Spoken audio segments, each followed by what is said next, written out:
All right, so yeah, you can talk about, because you were listening to what Kenny was telling you about last game, right? Say what he said about last game.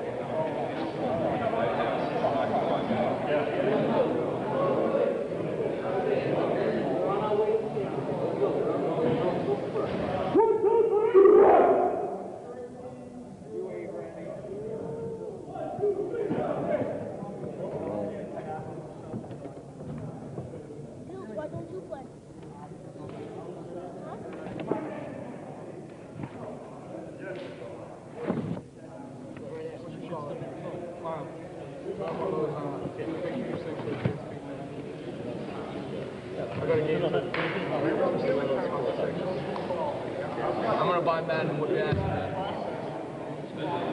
Are we good? You guys should let Jimmy jump. Are we good? We're on the air. Hello and welcome to the Malden Neighborhood Basketball League. Jim Foley here alongside Elias Feldman.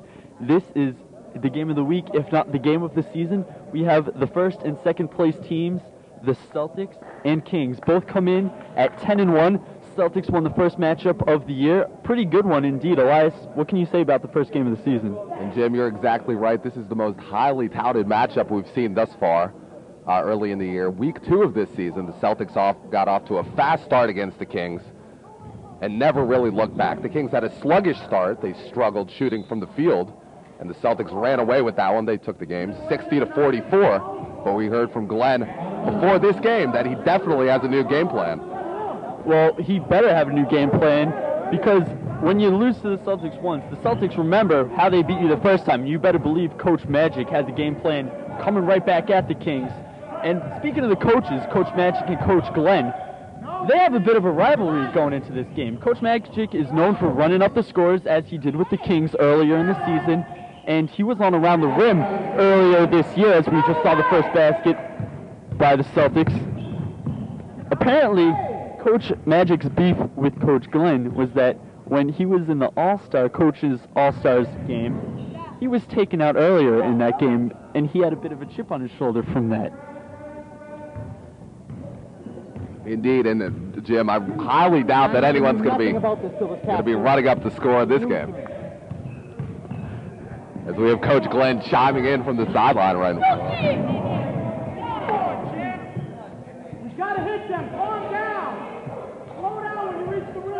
So for the Kings, Danny Suda averaging 16.3 on the season. It's going to be key for the Kings that he steps up big early and starts knocking down some shots. Certainly another member of the Kings that is coming off his best week of the season is Michael Steele. Last week he had a season-high 21 points in his win. He was the Woo of the Week.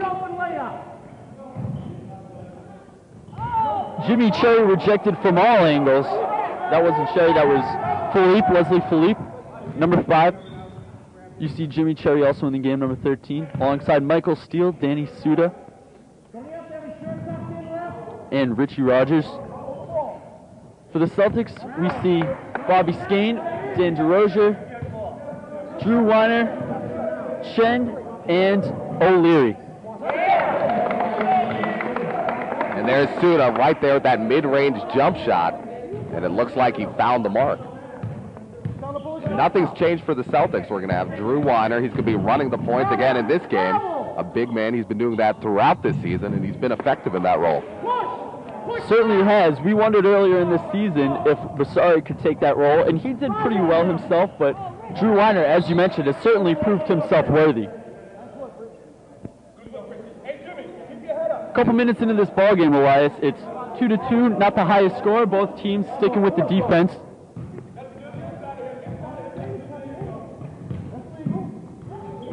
Loose ball. Skane puts it back up. And Skane leads the league in scoring 19.1 points per game. It's going to be huge for him to step up as well for the Celtics. So that shouldn't surprise us to see him definitely take the shots. He's a playmaker. The Celtics are going to want the ball to be in their playmakers' hands this ball game.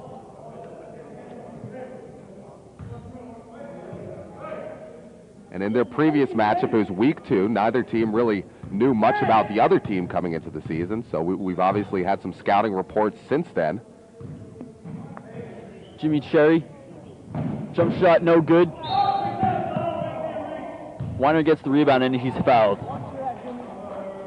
Celtics were inbound from underneath the basket. And Jim, I'm sure we can expect a very, very physical game. Both teams have a lot of big bodies that know how to bang down low. So there's going to be a lot of fighting on the boards, under the basket, and I wouldn't expect the referees to be blowing too many whistles. I'd hope to see them let them play a little bit. That's right. I was actually about to ask you about that. So you believe that, well, one of our referees that we recognize that we see in the far left, he is known for making those foul calls. So you believe that is both referees in particular, will he be included in that lack of foul calls and letting them play? I sure hope so, Jim. And I mean, we've seen in this league before that the referees do have the ability to kind of dictate the pace of the game. And hopefully, the two very competitive teams, two teams with a lot of big players, hopefully they'll let them duke it out. Celtics extend their pressure here. Kings break the press. Steal traveled. Celtics will get it right back. And Jim, you mentioned at the top of the broadcast, both teams 10-1, but the Celtics automatically have the leg up. They have that advantage since they took the prior matchup between the two teams. Skeen well short. Cherry to Steele. Steele will bring it cross court. Bounce to Suda. Suda goes baseline. Tries to find Steele again. Falls all over the place. Goes out of bounds.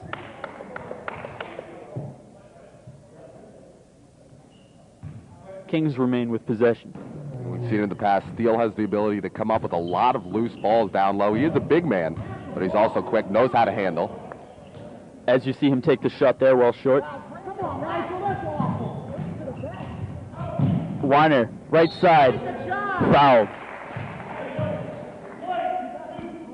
And early in this game, the Celtics going with a very big lineup. DeRocher in the starting rotation for them. We haven't seen him start every game in the past. So O'Leary, DeRocher, Skane, and Weiner, four real big bodies to start off for the Celtics. As we see Weiner miss the first free throw, he's been to the line more than any other member of the Celtics this year at 55. This make it the 56th and 57th attempts for him. He's been all right, shooting 41.8%.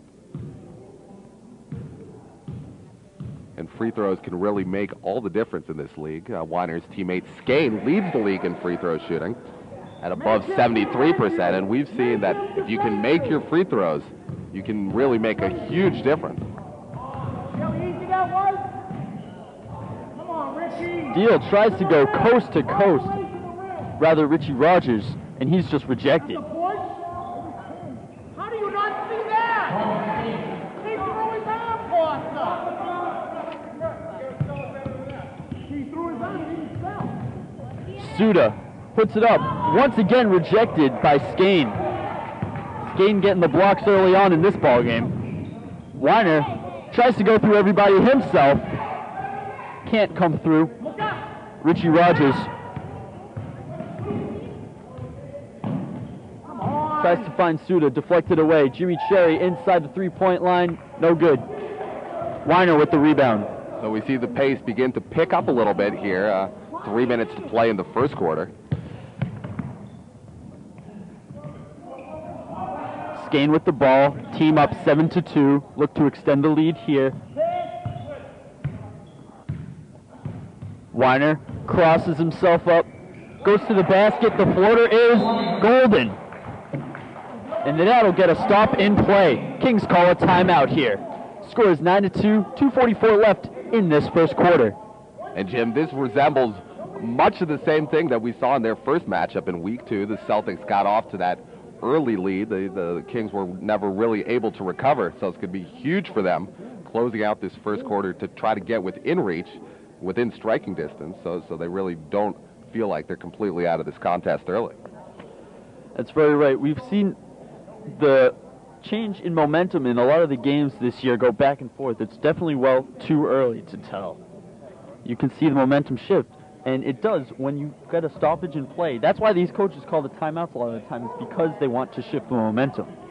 And although both of these teams have clinched a playoff spot at 10-1, this game really, I mean, pride is on the line. Whoever wins this really is pretty much guaranteed to lock up that #1 seed. And as we look at the schedule, Elias, we see that both teams play the Sonics one more time. Sonics are third in the league at 7-3. The Kings, that's their only final game of the season after this. The Celtics also play the Bullets, one of the lower teams, the basement teams in this league. So that should be an easy victory for them. So pretty much like you said, whoever wins this game should lock up the #1 seed. Whoever wins would have to implode completely in order to lose that seed.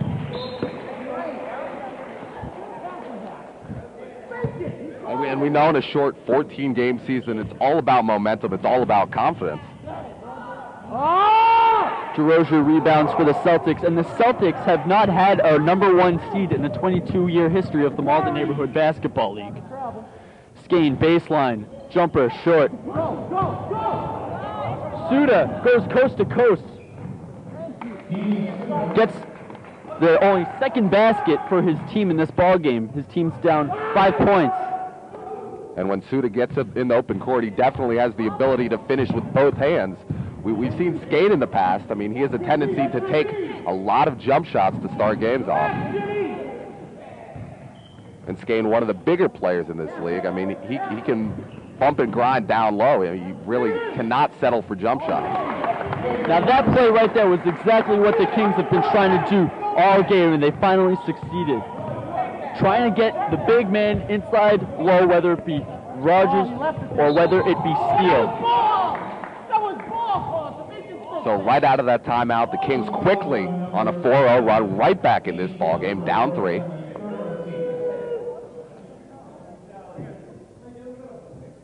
And thus far, Jim, a real low-scoring contest. Both teams coming out playing real hard defense to both of their credits at this point. Around the pick, Bobby Skane. And if you're the Kings and Skane starts knocking down those mid-range jumpers with consistency, you immediately have to be worried.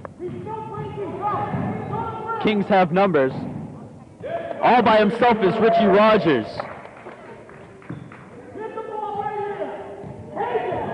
Rogers averaging just under 9 points a game. He's been a real staple in that Kings starting rotation.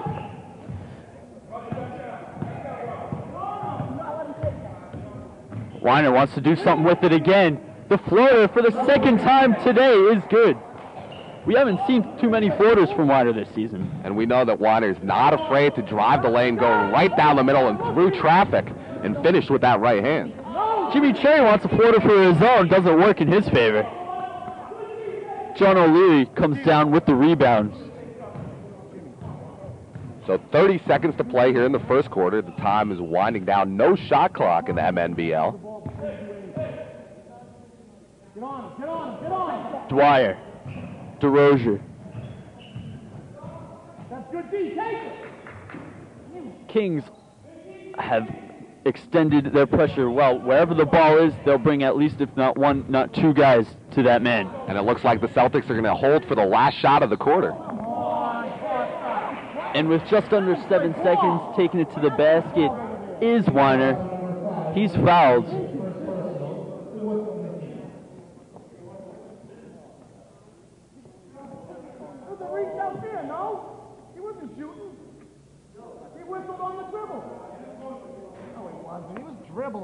So Weiner, a guy that gets to the basket, another big man that has the ability to drive and handle the ball well. The second time he's been to the line, I mean, he's going to have to put his free throw struggles aside and start knocking down some free throws. I mean, that's going to be a real determining factor in this ballgame. Kings bring Steele back in the game.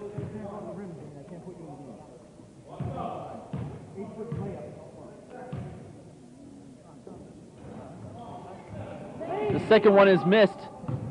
Offensive rebound, can't go down, but O'Leary tries to put it back himself, and he is fouled. A lucky break indeed for this green Celtic team. So a second chance opportunity off the missed free throw by Weiner.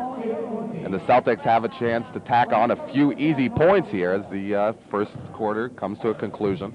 And they will certainly take all they can get.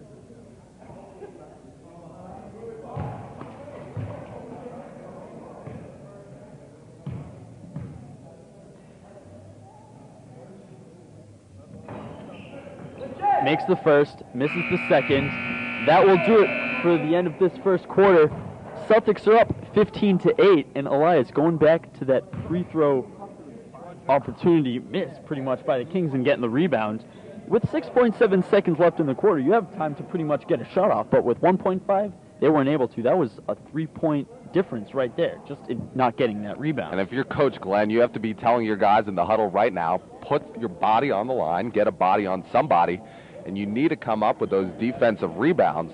I mean, you really cannot give up a rebound off a missed free throw like that. And the Celtics are the best team in the league in getting the offensive rebounds, at least from what I've seen. This is a tough test for this Kings team, and it will be the toughest on the boards.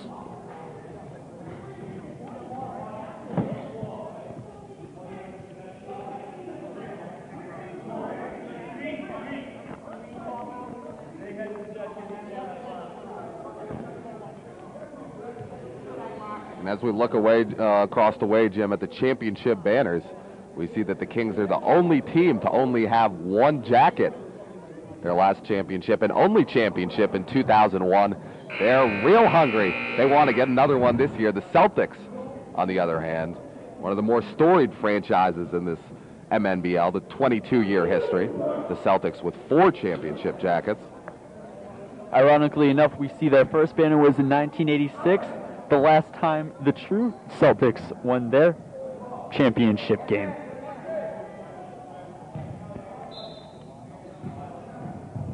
And speaking of the professional Celtics, this past week, Dennis Johnson, a former player, former assistant coach for the team, he was a current D-League coach at the time. He passed away after a team practice. He was only 52 years old. It was an unfortunate occurrence, and there were some good memories with Dennis Johnson, and he will certainly be missed. And Dennis Johnson, I mean, he's one guy that the NBA will miss for a long, long time. Three championship rings. Larry Bird came out and said that he was simply the greatest player that he had ever played with. And I mean, that really says a lot coming from Bird himself. Many would argue that Bird would be the best at his time. And Johnson was a solid defensive player. He played both ends of the floor. And I mean, he was an invaluable player for those Celtics championship team. Certainly the play many look back to most would be the Eastern Conference Finals against the Detroit Pistons. The Celtics were down by 1 point with 5 seconds left in that ball game. Isaiah Thomas inbounds the ball. Bird steals it over to DJ for the layup and the win. They went on to win the 1987 Eastern Conference Championship that year.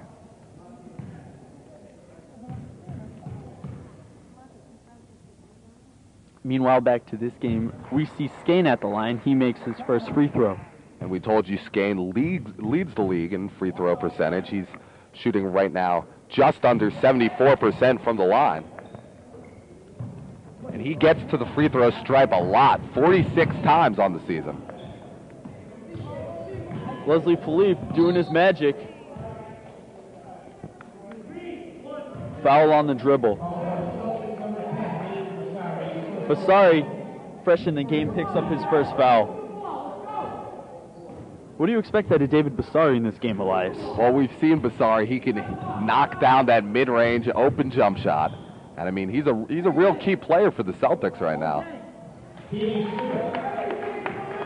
Although he started off the season handling the ball a little bit, he's kind of stepped aside and filled in at that off-guard position. 17-10, Celtics lead. Kings look to break. Steal. Attempted to bounce pass it to Suda. It was knocked off of Skane's leg and out of bounds. Kings will get it from the corner.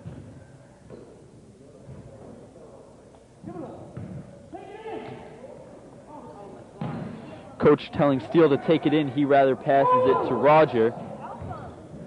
Philippe.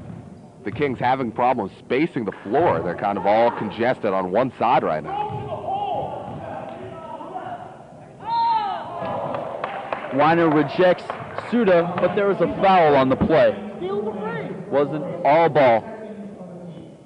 It's real good to see the Kings trying to get into that rhythm, setting up the half-court offense, trying to establish some sort of post-game And that's going to be huge for the Kings, because if they get into a running contest with the Celtics, I mean, they're going to be in trouble. They don't want that. They don't want that up and down tempo. They'd much prefer a half-court game, much slower, where they can try to get the ball in Suda's hands and see if he can make something happen.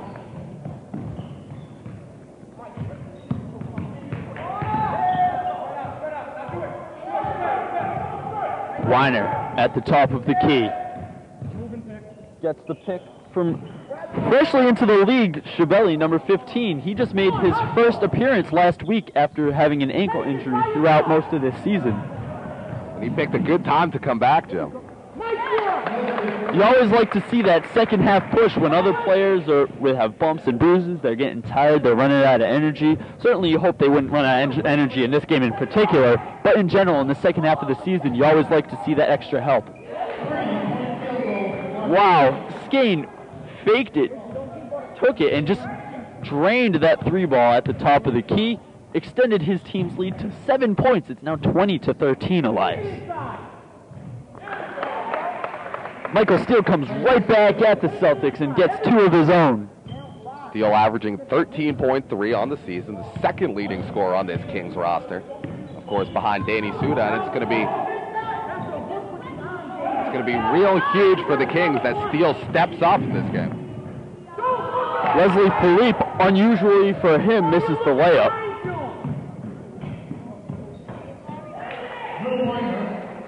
Now the pace is picking up, Elias. As we see them go back and forth 3 straight times. You just said the Kings don't want that, and we just saw Celtics they're trading baskets now. And the Kings now with another counter argument as Suda gets the steal on the open floor. Philippe trying to get the foul, but Skane has been able to get all ball for most of this game. Weiner tries to go to the left, as he often does. That was the first time we've seen him do that this game. He was unsuccessful that time.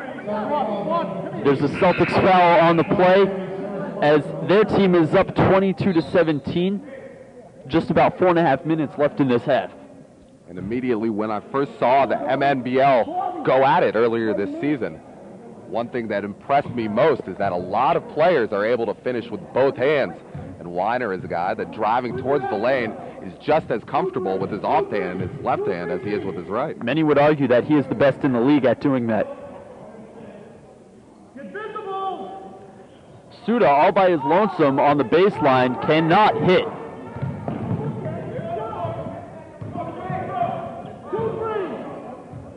David Basari gave it up to O'Leary, can't hit.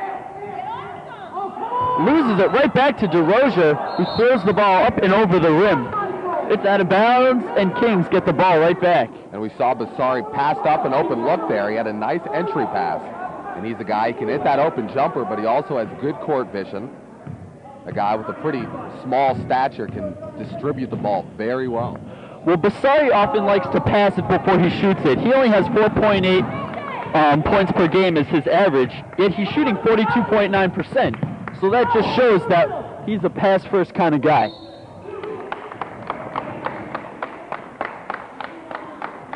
Suda is fouled, and he'll get 2 shots.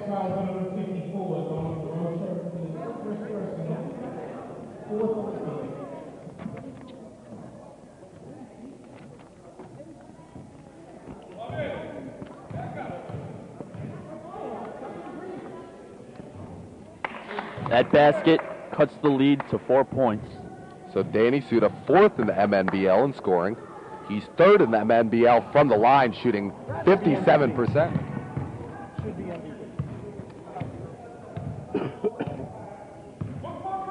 And Glenn getting into the, Coach Glenn, of course, getting into the political game as he paces up and down the sideline. The Jolly Roger nearly makes his presence felt. Tries to get it right back, goes over his head, out of bounds, Celtics way. And Coach Glenn emphatically vying for Suda to get that MVP this season. He's definitely one of the few players that are up there in the running. You'd have to look at a couple Celtic players as well. Skane is obviously the front runner for that award. And Skane has been able to do it not just on the offensive side, as we've seen with the points, but on the defensive side too, getting those offensive, defensive rebounds, blocking shots. He's not the tallest guy out there, but he'll certainly get his arms extended to get the blocks.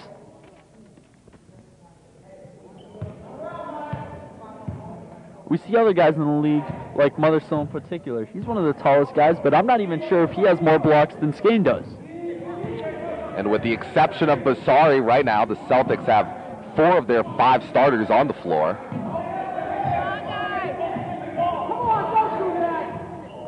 Basari once again gives it up to O'Leary. O'Leary passes up his own shot. Celtics are passing first now. And with all that passing, they end up getting called with a 3-second violation. And the fact that the Kings have been willing to set up that half-court offense has forced the Celtics to counter with a half-court game of their own. So we're seeing very good basketball here early on. Suda wants to take it himself. He's hacked once again. That's what Suda's been doing in this second quarter, taking it to the basket himself. In the first quarter, we saw a lot of Steele and Roger taking it to the basket. Now it's Suda's turn. And that's what Suda's going to have to do. He's a very good free throw shooter. He just can't settle for those open jumpers. He needs to take it to the basket and draw the foul. A very athletic player, he can do that.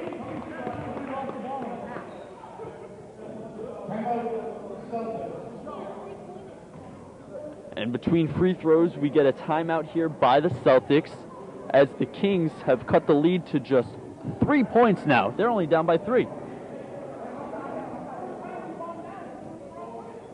So thus far, this matchup has lived up to its billing, Jim. And we have a real close game as the first half starts to wind down. As we expected it would. And I mean, after seeing that first game where the Celtics won pretty easily, I mean, we really didn't expect anything different in this contest. We expected it to be close, up and down. 2 of the best teams in the league.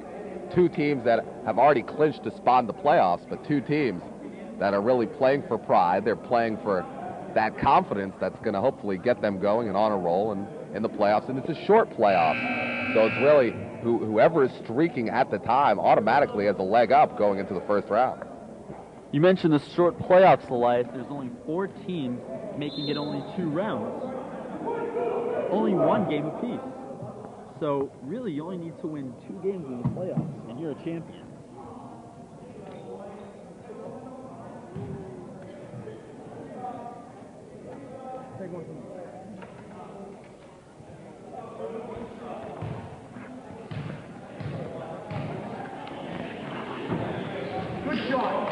And I don't want to put a jinx on this matchup, Jim, but I mean, these are 2 teams we could very easily see come championship game time. Although we have seen the Sonics, now 3rd place in the league at 7-3, they are a real viable contender at this point, and they'll play both the Kings and the Celtics in the last 2 weeks of the season. So that'll be a real test of their durability, and we'll see if the Sonics are really ready to make a difference in the playoffs. We saw travel on that last play. Middle, look up.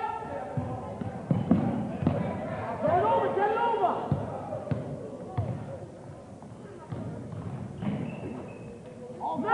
Michael Steele off the glass for 2. Tie ball game. And the Kings really broke down that Celtics full court press to perfection. No problems whatsoever. Just over 1 minute to go in this first half. We're all tied up, 22 apiece. That time looked like Skane came off a double pick. Celts nearly lose it to a backcourt violation. Donald DeRozier goes through a couple Kings defenders. Skane gets the offensive rebound, as he loves to do, puts it back up, gets the basket and the foul. Thus far, we've seen Skane step up in crunch time. He's had a huge first half. And we've seen him hit a number. We've seen him hit 3 open jump shots. He's also banging down low under the basket, as we see both coaches jawing at each other a little bit. Completes the old-fashioned 3-point play. And that's really a subplot of this entire league, what goes on the sidelines as well. Stolen by the Celtics. Skane tries to do it all himself. He'll go to the line again.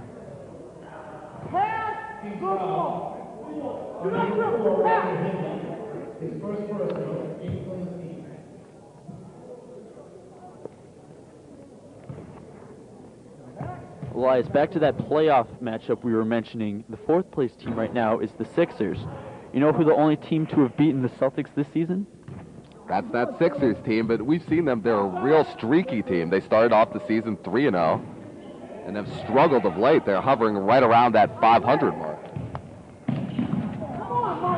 Their Sixers right now at 6-5.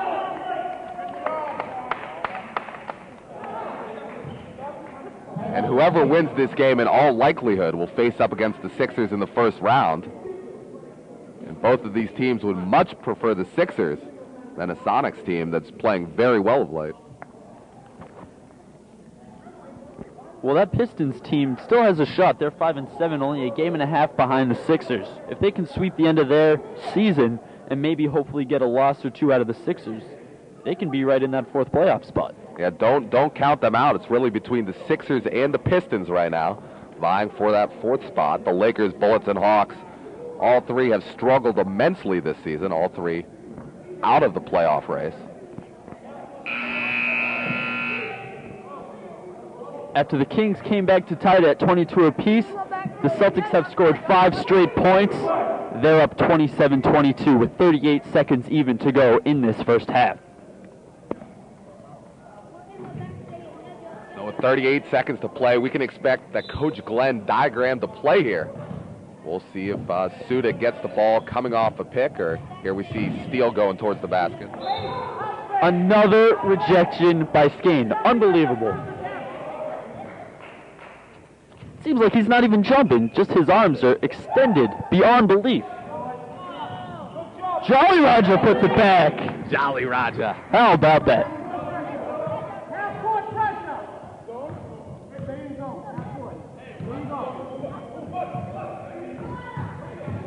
John O'Leary can't get it to fall. Suda with the rebound for the Kings. Suda wants to take it to the basket himself. Foul is against the Kings. It's going back the Celtics' way in the final 3.4 seconds. They can make a final shot as they're up by 3. And Steele went over the back of that rebound attempt.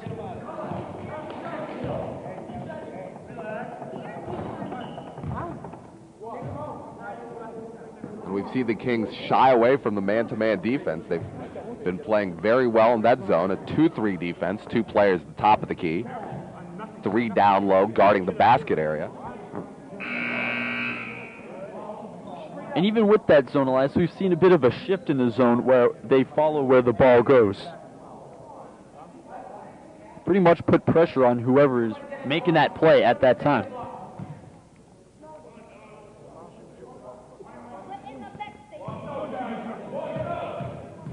Skane living the life at the line. Hits.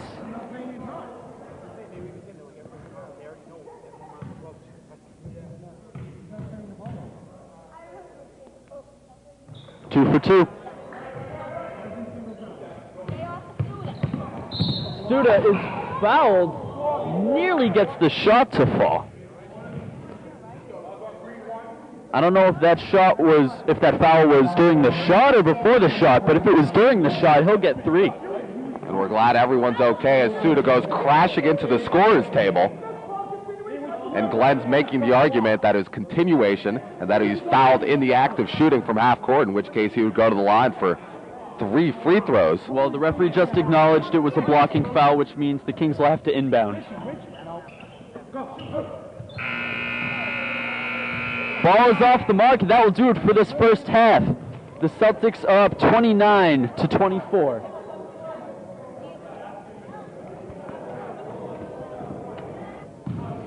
Back at halftime, Jim Foley alongside Elias Feldman. Celtics with a 5-point lead, 29-24.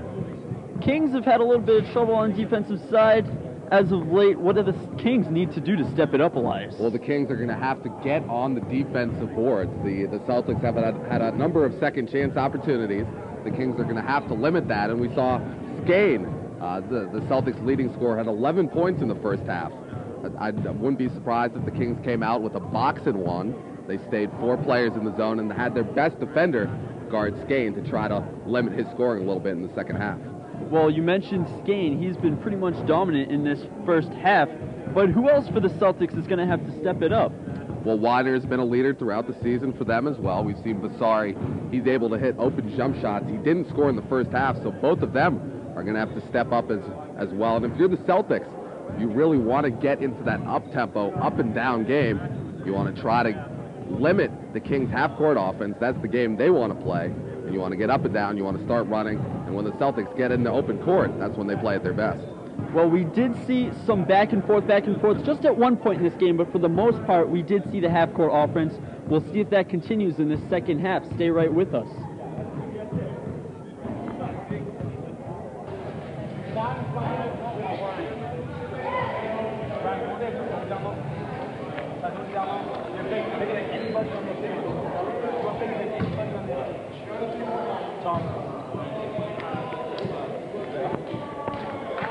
Welcome back to MNBL action. We're at the Ferryway School in Malden, the corner of Cross and Ferry Streets. Come on by any Saturday and Sunday. Great basketball action here. And at the half, 29-24, the Celtics up 5 in one of the most highly touted games of the season. 2 10-1 teams, and we've seen them play great basketball here in the first half, Jim. We look forward to much of the same here in the second. Elias, I tell you, you saw me beforehand. My legs were shaking. I was so excited for this ball game, and it has proved to be true. We've seen the Celtics pound it all over the court, especially on the boards. We've seen the Kings themselves taking it to the basket. Suda, as of late in particular, he led his team in the first half with 8 points, and we saw he was able to do that by taking it to the basket, getting some foul calls, and getting the easy free throws. As Philippe is called for an early foul here as we start the third quarter. And Jim, the first few minutes of the second half will really dictate the second half pace here. We'll see which team comes out and gets a few early buckets as Skane from downtown is off the mark. The Kings outscored the Celtics 15-14 in the second quarter. So if you want to go with that momentum route, the Kings have it at this point.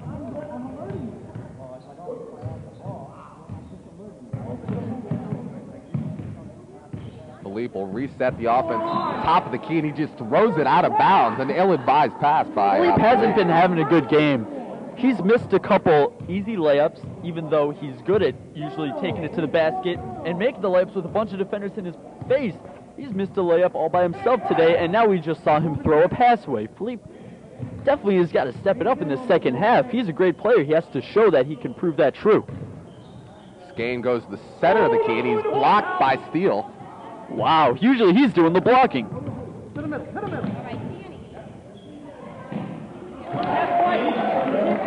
Exactly what I was talking about. Danny Suda doing what he has done best, at least in this ballgame in particular. Taking it strong to the basket, going right side, put the arm up, and getting two. As Lou drives the lane, not able to finish. Suda now already in double digits. He has 10 points on the game. Suda now drives baseline. And Suda for two.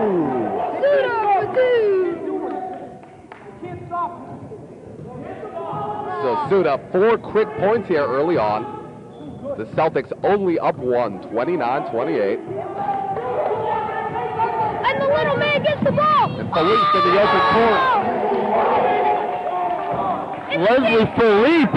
The Kings score.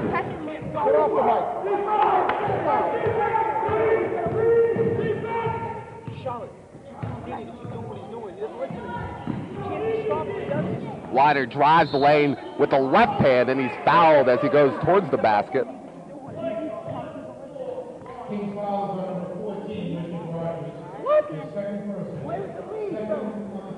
So Widener will go to the line for 2. And the Kings on a 6-0 run to start the second half.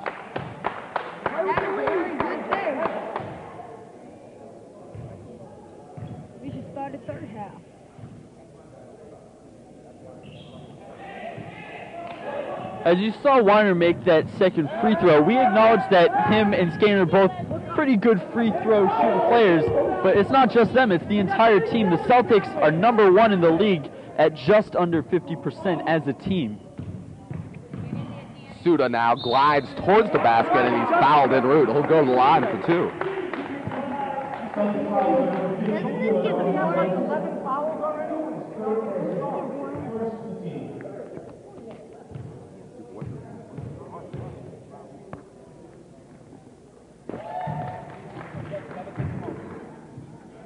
So Suda with 5 quick points here in the second, come out with a head of determination. And we have a 2-point ball game. The Kings up 2 now, 32-30.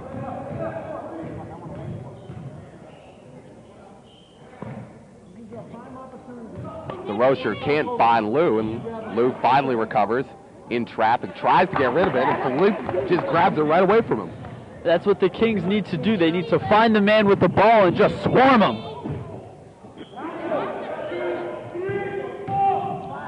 Philippe in traffic, throws it up.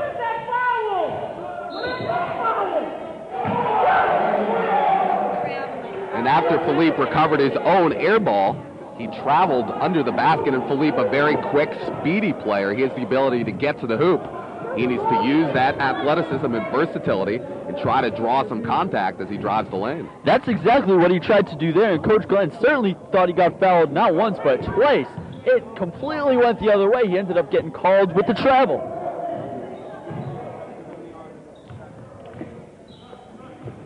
O'Leary now with the right hand goes glass. Good for O'Leary. He's been trying to do that all ball game. Finally, he succeeded on that play. And O'Leary really needs to get going. He needs to get his confidence back. And that's a good start right there. 2 points for O'Leary. As Suda goes to the center of the key, gets the roll. And Suda with 8 points already here in the third quarter. Suda 16 on the game, just under the halfway point in the third quarter. As the Celtics will ask for a timeout, and it will be granted. Back to John O'Leary, Elias. I mentioned that I'm very proud of him at this point in time. Now, last week, I saw some things out of him that I didn't really like. He is talking some smack under his mouth a lot of the game. Coach Bean was trying to mess in his head, and it kind of succeeded. Coach Bean of the Lakers was talking some stuff about how the Celtics didn't have their jerseys tucked in a lot of the time, and O'Leary was the biggest contributor to that. Pretty much every single play, he was either tugging at his shirt or his shorts. His hands were at his shorts more than they were going for the ball, Elias. And I haven't seen him do that at all this ball game. He's been concentrating on the play, trying to do what's best for his team, taking it to the basket. Finally made a basket earlier right there as we saw a couple plays ago. I'm proud to see O'Leary step it back up and get his head in the game. And that can be a difference maker for him personally, and hopefully for the Celtics, that can make a difference for the team. And O'Leary, the 4th leading scorer on the Celtics squad, just over 7 points a game, and he can be a difference maker. So that first basket there for O'Leary a couple possessions ago, hopefully for the Celtics, will get him going. As Skane is trapped in the corner, gets out of it, drives the lane, and able to finish easy layup for Skane. How did he do that? Suda now. Ooh. And Suda hit the floor hard that time. It looks like he's going to be okay, but he took quite a hit as he drove towards the basket in the open floor, and that foul's going to be called on O'Leary. Yeah, he definitely wanted to stay on the ground for a minute or two that time. His face made a little too much contact with the ground, and that's never fun. You generally want to try to avoid that.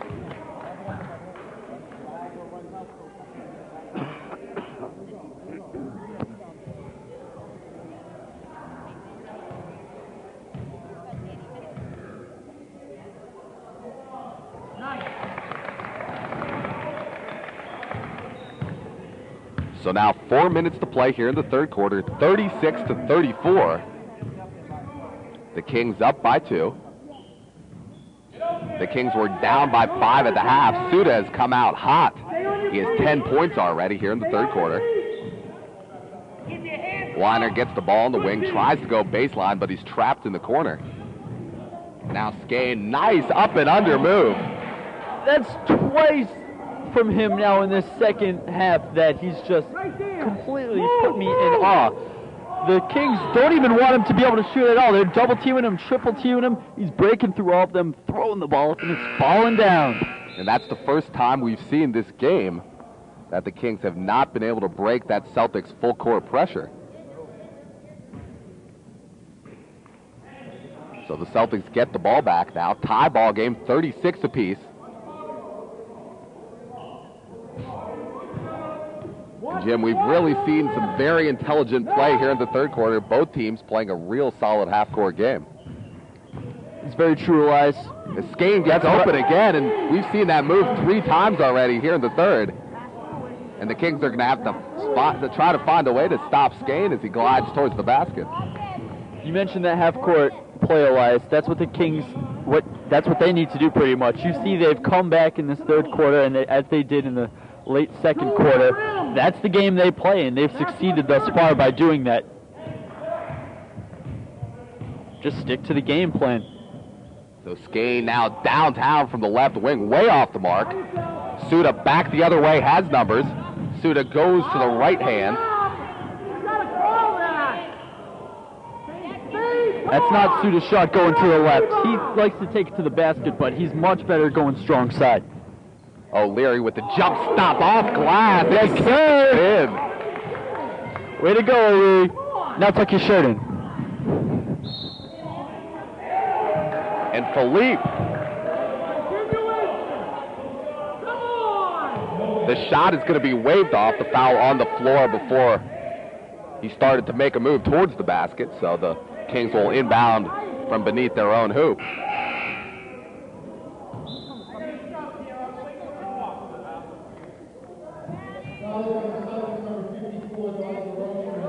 And Sibeli now, just off the injured list, back into the game for the Celtics.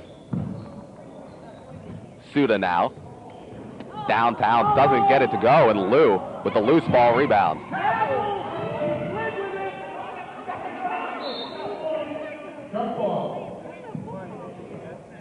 And a jump ball is going to be called as a number of players dove for that last loose ball. That's what the coaches love to see. The players diving for the ball, trying to gain possession however they can. And in this MNBL, on a jump ball, they actually get to jump the ball, unlike in college where they just have the possession arrow. So fighting for that ball is even more worth it. And Jim, that's not something you're going to see on the stat sheet, but all coaches kind of keep track of that in their mind. Hustle points. And hustle points is what gives you minutes. And that's what a lot of players pride themselves on.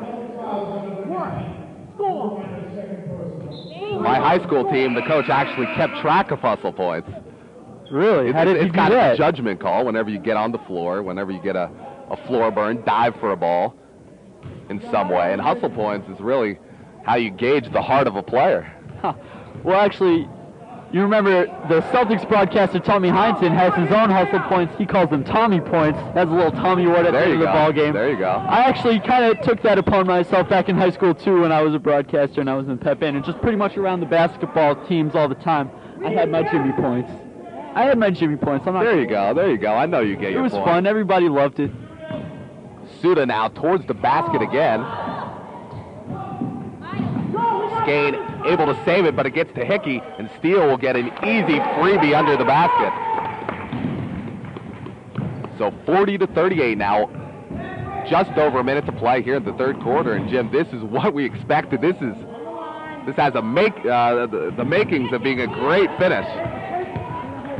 I'm excited to see how this final minute plays out, in particular in this third quarter.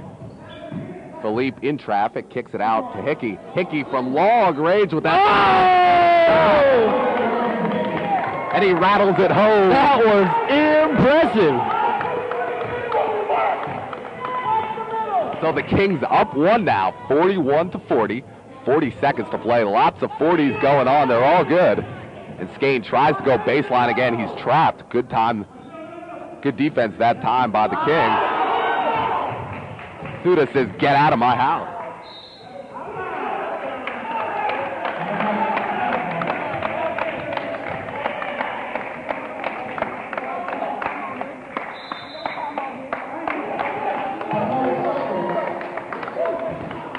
So the Celtics will call a timeout here. 30 seconds to play in the third. And Jim, we've seen the tempo pick up a bit here. Skane has been able to penetrate, drive towards the hole, and finish on a number of occasions. Suda has countered on the other side. And that's what you like to see in a big ball game like this. The two star players for each team stepping up under pressure and really being the difference makers in this one. That's what the coaches need to do. Get it into the playmakers' hands. Let them do what they do. We've seen the bench guys play a little bit, but they've played their role. They're doing what they can to help the team. Being unselfish, getting the ball to their playmakers. Now, you know everybody wants to get their points in, get their stats on the board, but this isn't that type of game where you need to see that. This is the game where the W is most important over anything else, over any personal stat. Winning this ball game is the most important thing of both of these team seasons right here. Suda easily breaks down that Celtics pressure. Skane got another block there. So 20 seconds to play here in the third. Time winding down. Kings with a 1-point advantage. Lou picks his pocket.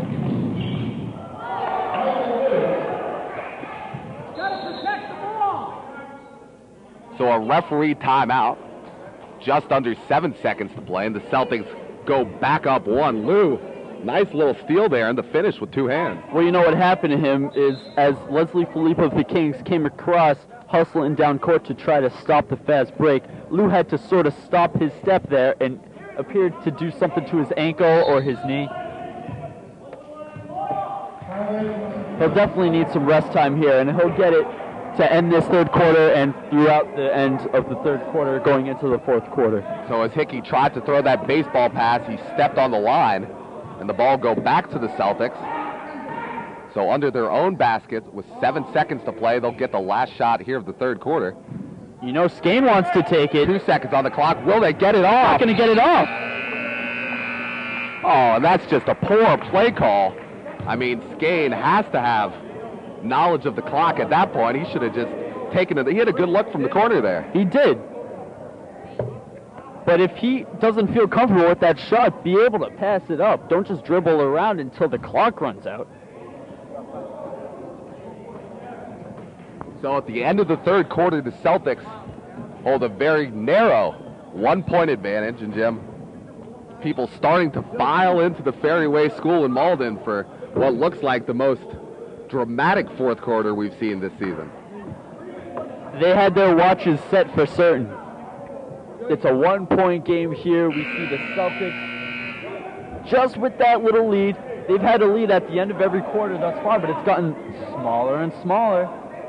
And this is really what the MNBL is all about. A great fourth quarter, a packed house here at the Ferryway School in Malden, a capacity crowd. And we'll see if either team can pull away a little bit, try to get a little padding here in the fourth.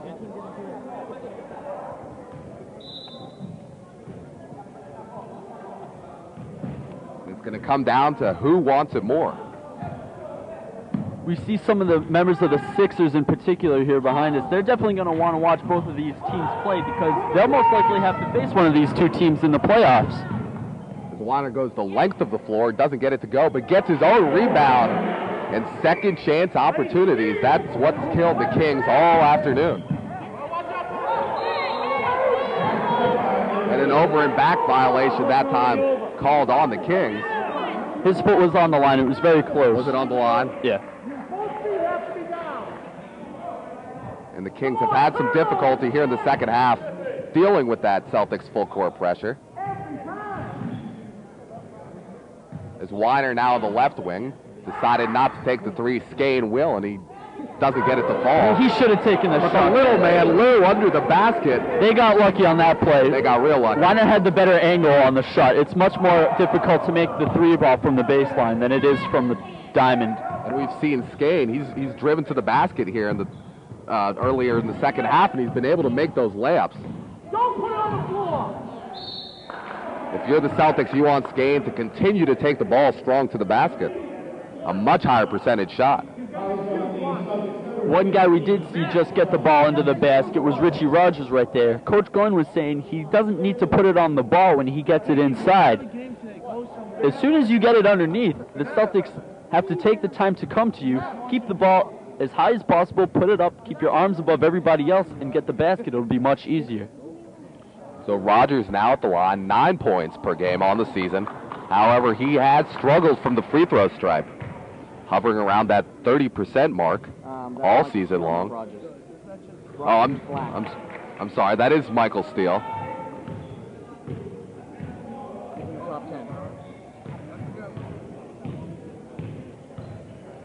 No, they do look somewhat similar. It's okay, Eli.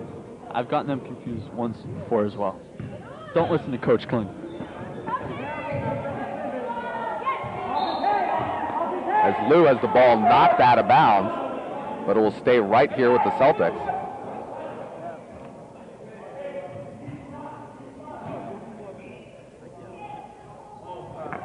Lou now from downtown. That's what he needs to do. I saw before the game started when the teams were warming up, Lou is just draining them all around the arc. So 49-42. The Celtics opening up a very, very slim lead here, but slowly trying to extend it. 7 minutes to play here in the ballgame.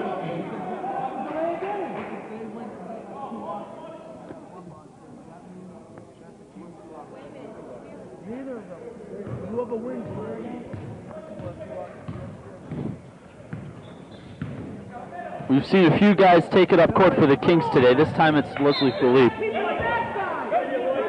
You saw the difficulty there as he wasn't able to communicate with his offense on where they were trying to go with the ball. And Lou has really been a great hustle player for the Celtics. He's had a few steals and he's getting his hands on everything. There's Steele right there. Oh, the nice pass, the nice interior pass that time from Rogers. So now the Kings close to within 5. You could say they're playing as one. Lou again with a long jumper, this time way off the mark. Danny Suda did a great job of getting his hand in his face. Now Philippe very speedy in the open floor. And he'll go to the line for 2 shots. He was lucky he was able to use the speed to his advantage there because he didn't have numbers. It was 1-on-3. He could have been called for an offensive foul there. And it didn't look like Philippe was in control of his body that time. He kind of took off very early, and easily that call could have gone the other way. Bailed him out.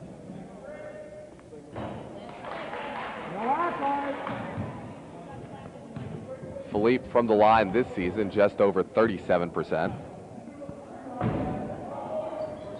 As he hits the second. So we have a 4-point game here, halfway through the 4th quarter. The 2 first-place teams in the league as the Celtics move from left to right in front of us. Elias Feldman alongside Jim Foley. Thanks for joining us. MNBL action. Certainly don't want to go anywhere for the next 5 minutes of this ball game. This will prove to be a game to be remembered for the rest of the season.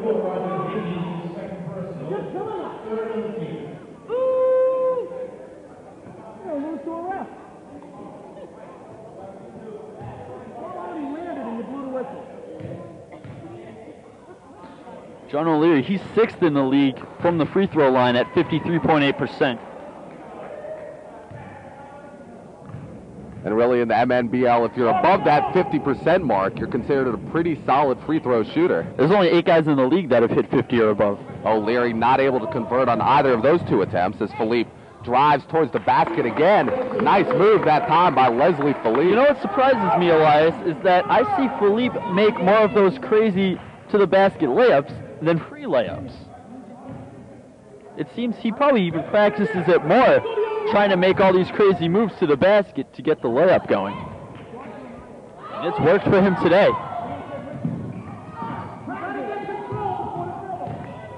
Skate now towards the basket. It looked like he might have traveled, but it was called a jump ball. Well, the Kings got a hand on the ball as he was in the air.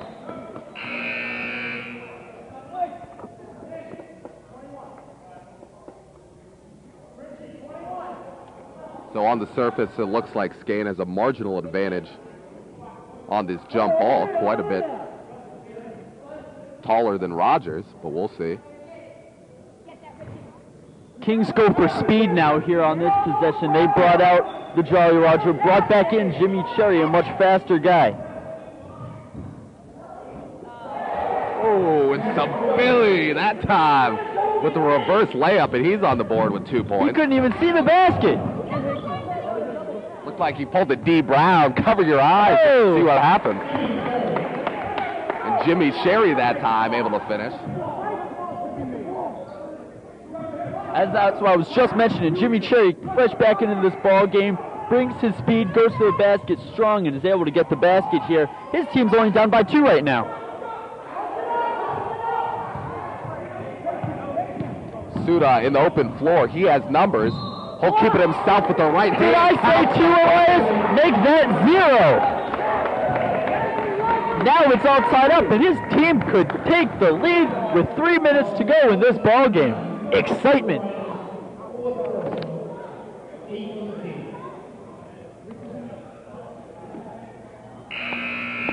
Only Steele is better at the line for the Kings than Suda. Suda is doing very well for his team at just over 57% from the line.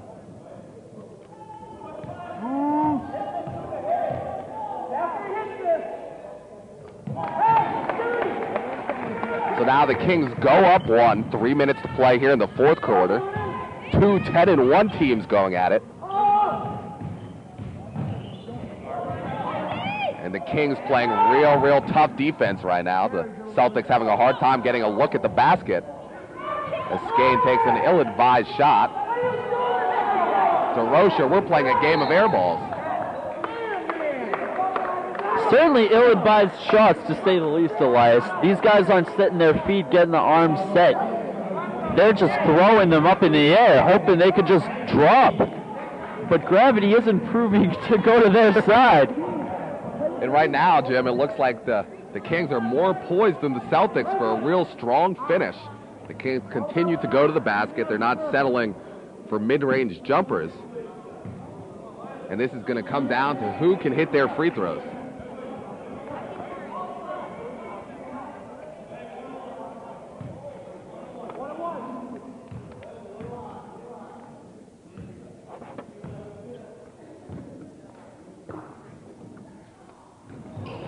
Help on the board! Good space, good space! So after Philippe misses the front end of a 1-and-1, That's a good space! Steele with a nice offensive rebound, and he'll go to the line again. And the clock stops with 2:37 to play. A foul that time called on DeRocher. Wow. DeRozier's out of the ballgame with 5 fouls, and on top of that, they're in the double bonus, which means Steele will get to shoot 2 on top of it. Every foul from this point forward will send the Kings to the line for 2 free throws.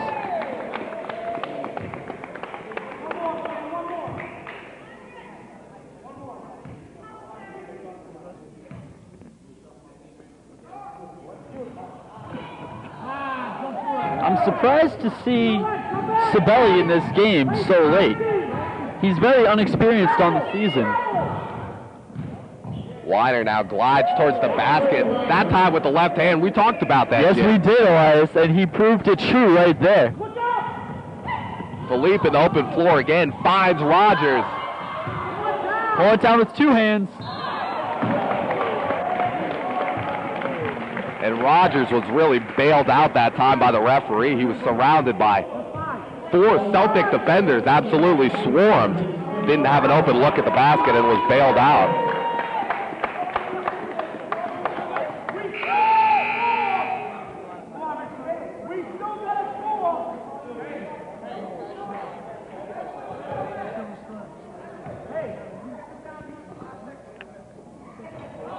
So Weiner takes the seat. He's in foul trouble. And we have a game that's tied at 53, 2 minutes to play, as Rogers hits on the second attempt. So now the Kings pick up a full court press. Well, that's been the one downside for Weiner this season is the fouls. He leads his team coming into this game at 30.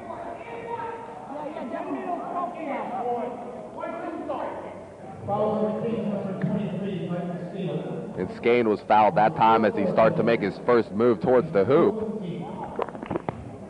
Now it becomes a game of, well, actually the clock has stopped. It's unusual in this league. I haven't quite picked it up yet when they play the clock and when they don't. I believe with under 2 minutes to play, the clock stops. As O'Leary in traffic way off the mark, and Sabelli with a second chance, he'll go to the line. Very impressive by Sabelli. He's come back very quickly in just his second week back. I was skeptic to see him stay in the game, but we'll see right here if he can come through and execute with these free throws.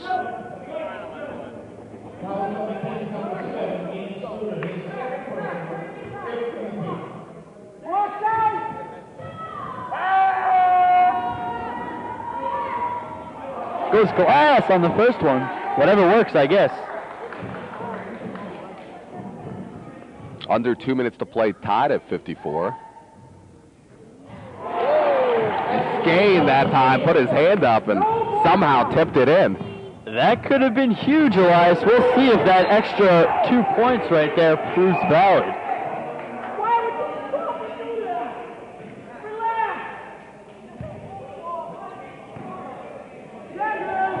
So now 1:30 to play, 56-54, Celtics up 2. And Sherry that time picks his pocket, can't finish, but he'll go to the line.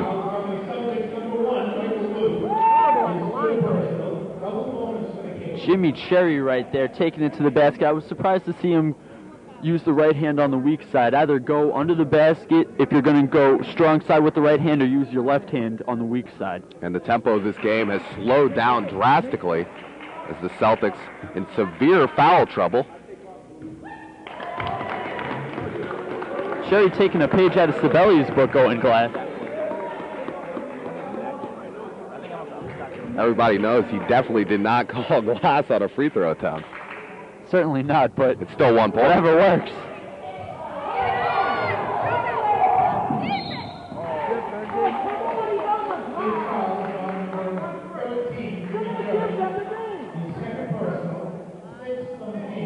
Now that's still only 6 on the team for the Kings. They still have a couple of fouls to give before they're really in foul trouble. They just got to make sure they commit the fouls very smart and not give them up too easily with just under a minute and a half to go in this ball game. If you see the Celtics are about to make an easy shot, go for it. But when they're just dribbling up court, you don't want to commit those fouls. And with under 1:30 to play, both coaches can now try to play a possession game and play into the offensive and defensive strengths of their players, as the Celtics have a hard time inbounding the ball, and the Kings will get the possession.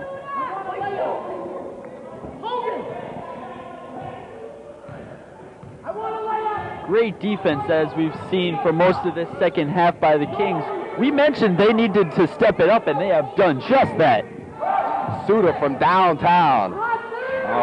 Suda leads the team coming into this game with 10 threes. He's third in the league from beyond the arc.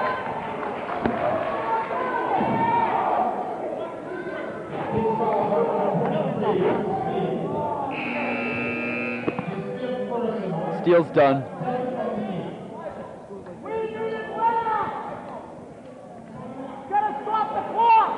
We'll see which bench is stronger right here with Steele and Weiner, 2 leaders of their respective teams, both fouled out of the game.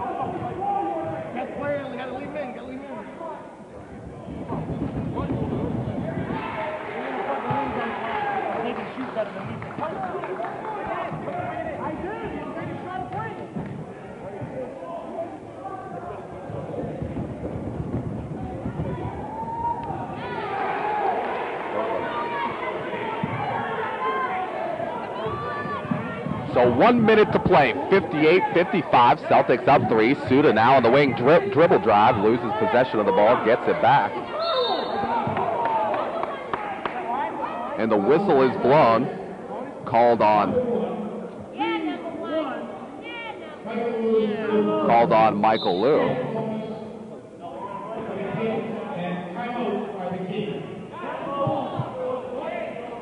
So Coach Glenn will take a timeout. We're under the 1 minute mark. The Celtics with a 3-point advantage, but the Celtics also with a lot of their bench players in the game in foul trouble. And the Kings at the line this time for 2 free throws. So. Well, you mentioned that a lot of the bench players are in the game, and I'm concerned about that for the Celtics because I mentioned earlier that the teams need to get it to their playmakers, and if the playmakers aren't in the ball game, it's going to have to be the bench guys to step it up, and I'm not too sure that they can come through just as well as the starters. Now, they've been a good team for most of this season, but just the stats have shown that Weiner has been their go-to guy alongside Skane. Now, Skane's just going to have to do it himself. Hopefully, he'll get a little assistance from his team, but pretty much he's going to have to take control of this ball game. And this will be a very long 1 minute, Jim. Who wants it more? Who needs this W? And really, who can hit free throws when they really count?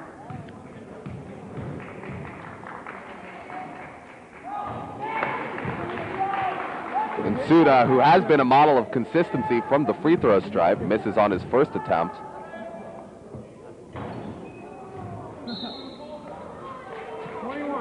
Very uncharacteristic for the Celtics to not be able to pull down the rebound, especially on a free throw where you have time to box out. And we've seen that throughout the afternoon. The Kings have really stayed in this game because of their presence on the offensive rebound, on the offensive glass.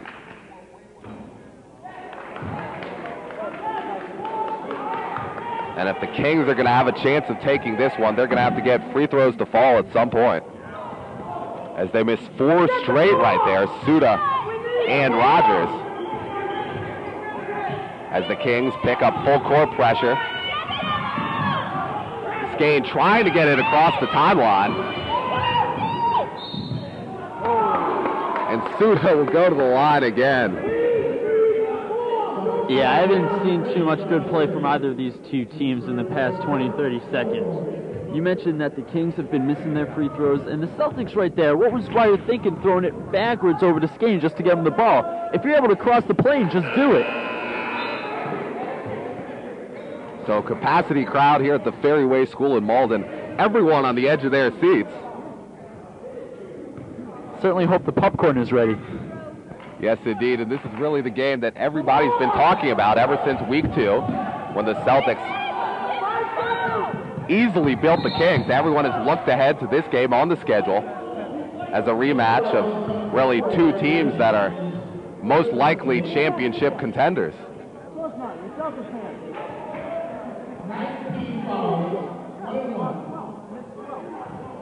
So Skane, the league leader from the free throw line, we'll see if he can dig deep and get a couple right here. Well, he'll certainly have to make the first just to get a chance at the second. So 30 seconds to play. Kings up 3. Celtics up 3, excuse me, as the Kings try to push it towards the basket. Wow, that is anything but what you want to do, Celtics. Unacceptable, Skane. And you can never underestimate the importance of free throws. I mean, you can practice forever, but you can never put yourself in a game-time situation where the game is on the line, the pressure is on your shoulders, and you need to knock down a few. Certainly different during the game than in practice. Even if you put your mind in it, it's always different when the fans are... Oh, Philippe telling the Celtics bench to quiet down. Trying to silence the crowd a little bit as he cuts the Celtics advantage to 2 with 26 seconds to play. So a 1-point game. We'll see if the Celtics can handle the Kings' pressure. And no, Philippe steals the ball, and he'll go to the line again. I have not seen him this excited before, and deservedly so, he should be. And he is ecstatic. Leslie Philippe almost single-handedly keeping the Kings in the ball game.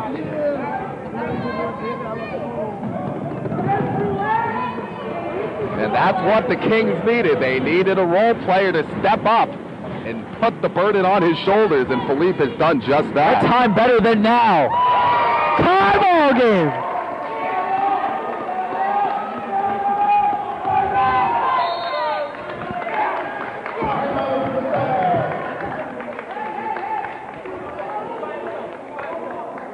couldn't ask for anything more, Jim. 20 seconds to play. 58-58, two of the best teams in the league. Really, what else could you have expected but it to come down to this? We said all throughout this game it would come down to the final minute. And it's all tied up at 58 right now, just over 20 seconds to go in this fourth quarter. Can you feel the tension, Elias? Oh, it's great. And the Kings riding an 8-game winning streak, trying to extend that and get into the playoffs on a little run. As we said earlier in the broadcast, the Kings don't play on that final weekend, so they only have one more game. And if they take this one, they're definitely in the driver's seat. The Celtics are gonna have to get 2 more W's. Right, well, the Sonics aren't exactly the easiest ball club, but they're certainly not as good as either of these two teams.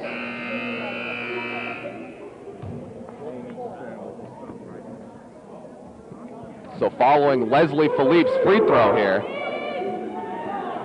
we'll see if the Celtics put the ball in the hands of their team leader, Robert Skane.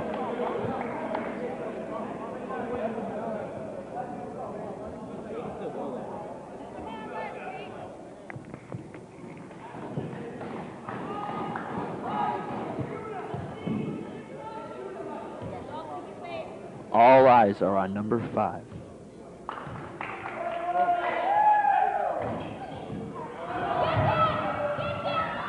So we have a tie ball game, under 20 seconds to play, 15 now on the clock. Skane with the ball, and he throws it out of bounds. Oh my goodness! Bobby Skane. All right, keep your head in the game, Bobby. Don't let that go to you. That was a mistake, but you have to step it up right here. So 12 seconds to play, now under 10. Suda with the ball with a chance to win it. And that's exactly what I was saying. Gets the rejection there. Step it right back up. Can't come through on the offense, well, come through on the defense. In the past 2 minutes, the Celtics' composure has completely collapsed. But Suda now with 4 on the clock, 3. Philippe blocked. As the buzzer sounds, it's going to take 5 more minutes to settle this one. What else but overtime, Elias? What else but overtime? I know I'm certainly not ready for this game to end. I'm excited. Keep it going, guys. Keep it going.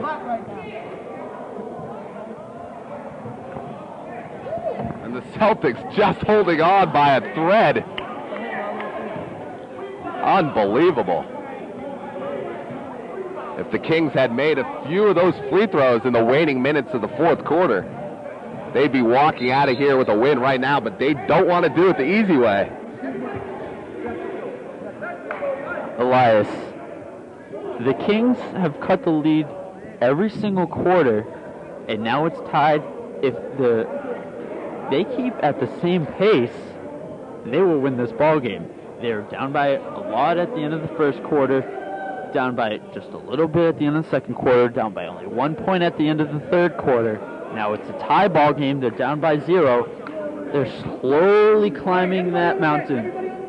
Slowly climbing that mountain. If they can reach the peak, it will prove victorious.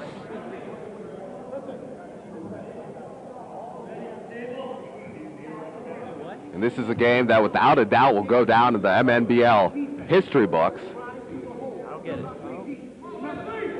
don't get it.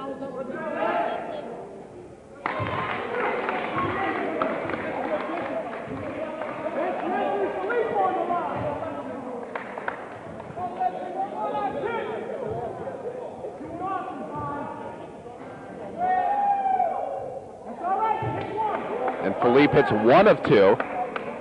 I suppose a technical free throw attempt. And Philippe has proven to be the only Kings player that can be reliable from the stripe when it counts.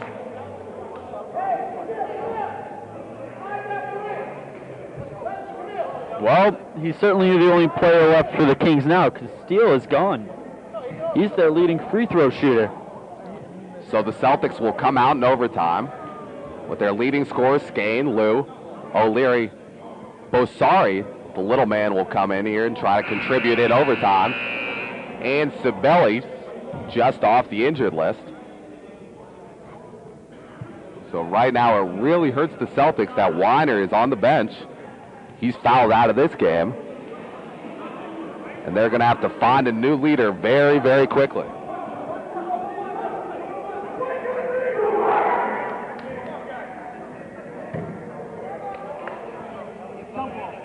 On the Kings side, we see Cherry, we see Rogers, we see Suda, we see Philippe, and we see the Jolly Roger, that's right. We see the Jolly. So the Kings with the first possession of this overtime period. They're protecting him. As Rogers not able to finish, Skane will come back the other way, and the Kings don't put on that full court pressure immediately to start the overtime. Yeah, we do see that zone you were referencing earlier. Suda with the steal.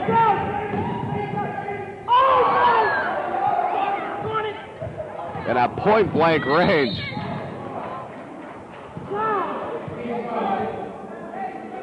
Definitely not the time to be missing layups. Not the kind of result that Suda was expecting on that wide-open free throw look on the fast break. Layup look, excuse me. So now Skane, a very reliable free throw shooter, will go to the line.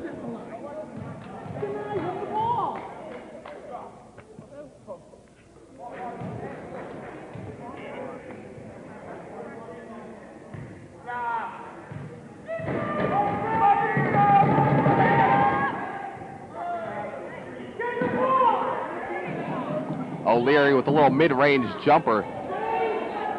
And the Celtics go with a real small lineup here with Lou and Basari in the front court.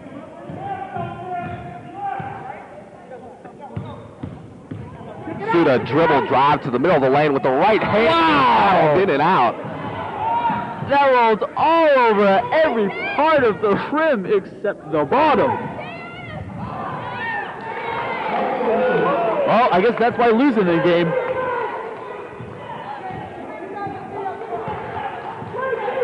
So 61-59, the Celtics on top here in overtime.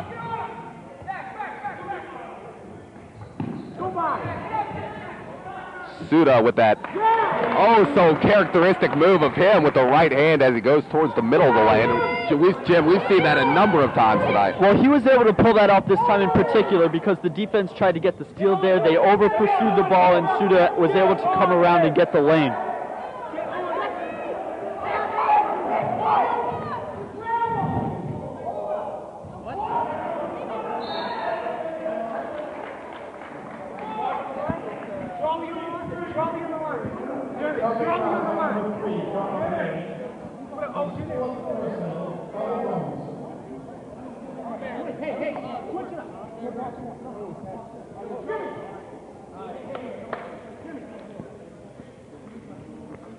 Coach Glenn having a quick word with Jimmy Cherry before he goes back into this ballgame. Make sure the team is on the same page. It's very clutch at this point in time that every member of both teams, all 5 members of the Celtics, all 5 members of the Kings, they need to be on the same page, know what's going on, know where the other player is going to be before they even get there. And Hickey now at the line for the Kings, shooting at the even 50% mark from the line this season. And clutch, he hits 2 right there. I don't know how he does it with that shooting style, but it works for him. Lou now on the wing, trying to initiate the offense. He'll go from downtown. The Kings here will try to slow down the pace. They have plenty of time with just under 2 minutes to go in this ball game. They're only down by 2 points. We mentioned earlier that they play much better in the slowed down half-court offense. They'll try to get that done right here.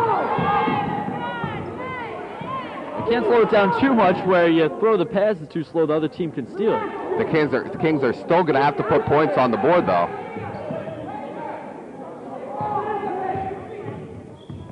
Suda now dribble drive, little pop and shoot. He's off the mark, and here comes Skane. Skane's gonna have to be the difference maker if the Celtics have a chance here. And he's fouled in the act that time. Well, he's gonna get to do what he does best. Can he get the lead back for his team? We shall see right here. At least tie it up. They're down by 2. Misses the first. Now they can only get the deficit to 1. And Jim, at halftime of this game, it seems, oh, such a long time ago, the Celtics had a 5-point advantage, and really the difference in this game, the Kings came out of the half, they went on a 6-0 run. Suda quickly put 10 points on the board, and obviously Coach Glenn had a few words in the locker room at the half, and they obviously made the difference.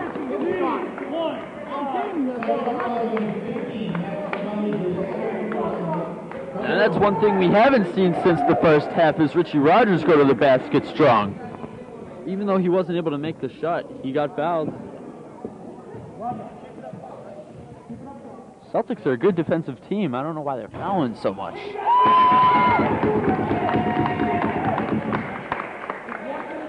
So Richie Rogers that time with a big free throw. The Kings are up 3 now, under a minute to play here in the extra overtime.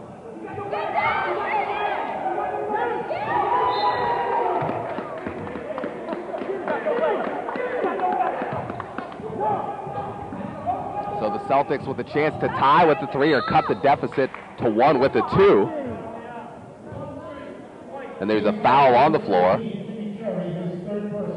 Called on Jimmy Sherry, and O'Leary will go to the line. The Kings are in the double bonus, so O'Leary will have 2 free throw attempts.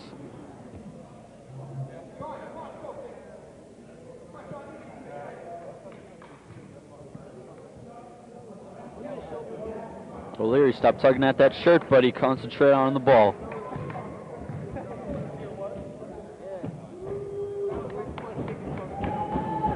There you go.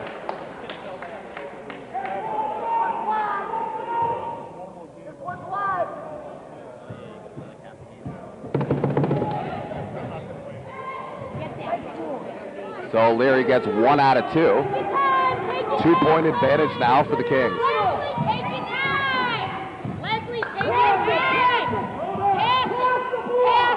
So 30 seconds to play. The Kings just trying to work the clock right here. No need to take a shot.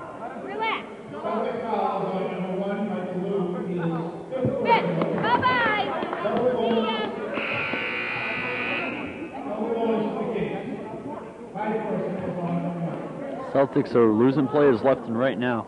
So Lou, just another player now that will have his behind cemented to the Celtics bench. He sits down next to Weiner. Both fouled out of this game.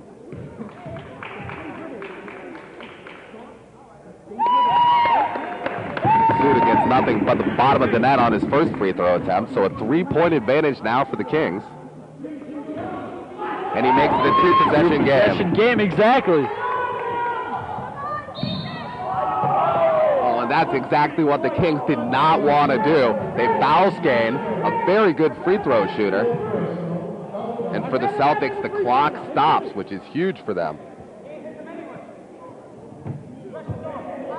I don't understand why the Kings even picked up a full court pressure at that point. Exactly. They get their defense set, make sure the Celtics don't get an easy shot off. Because once the Celtics, if the Celtics could have broken that press, they would have had the numbers to do just that. Right now for the Kings, the clock is their biggest enemy.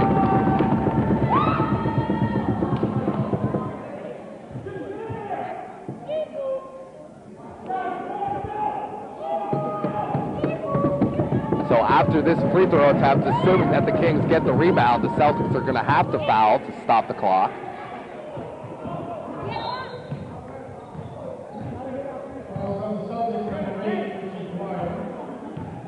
And the Kings get the ball in the hands of their main man, so Suda will go to the line again. Suda has certainly been that one man to step it up today for the Kings. We heard Coach Glenn mention that he's the MVP. Well, at least the team MVP we've seen today. That's for certain. And with 22 seconds to play, the Kings up by 3. And Suda hits 2 very big free throws. That makes it another 2-possession game. And Skane throws it out of bounds.